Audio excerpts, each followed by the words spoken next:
माननीय हिंदू हृदय सम्राट शिवसेना प्रमुख श्रीमान बाळासाहेब ठाकरे यांनी मराठी माणूस, मराठी भाषा, मराठी संस्कृती, महाराष्ट्राभिमान, महाराष्ट्र धर्म यासाठी शिवसेना निर्माण केली आणि त्यातून आज मराठी माणूस महाराष्ट्रातला विद्यमान सरकारच्या सगळ्या केंद्र आणि राज्य दोन्ही महाराष्ट्र अपमानित होतोय, महाराष्ट्र अवमानित होतोय, महाराष्ट्राची भाषा, संस्कृती, परंपरा सगळी रसातळावर चाललेली आहे। एक माणूस दिसतोय सूर्यासारखा किरण देणारा, ते आहेत आदरणीय उद्धवजी ठाकरे, जे महाराष्ट्राची अस्मिता घेऊन उभे आहेत, महाराष्ट्राचा स्वाभिमान घेऊन उभे आहेत, लाचार झालेले नाही।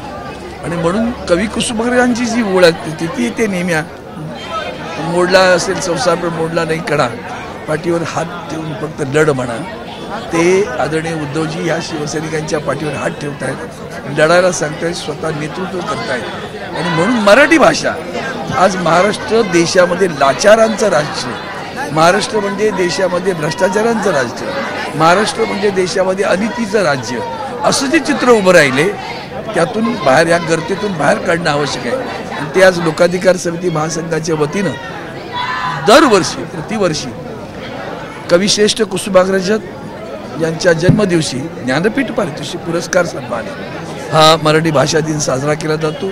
आणि त्या मराठी भाषा दिनाच्या दिवशी सुद्धा इतके वर्ष टाहू पडून आजही मराठी भाषेला अभिजात भाषेचा दर्जा न देणारं केंद्र सरकार हा एक अवमान लक्षात घ्या। आणि मराठी माणसा त्यांचे झेंडे उचलताना 10 वेळा विचार करा की तुमच्या अस्मितेला, तुमच्या स्वाभिमानाला, तुमच्या महाराष्ट्र धर्माला डंक मारणारी माणसं केंद्रात आणि राज्यात आहेत, त्यांना दूर करणं हेच आपलं कर्तव्य आहे। अशी बातमी येते, राजकीय बातमी आहे का रवींद्र वायकर ही वाटेवरती आहे? कल्पना नाही, वाटेवरती असेल ते बघून घ्यावं नंतर। एबीपी माझा, उघडा डोळे बघा नीट।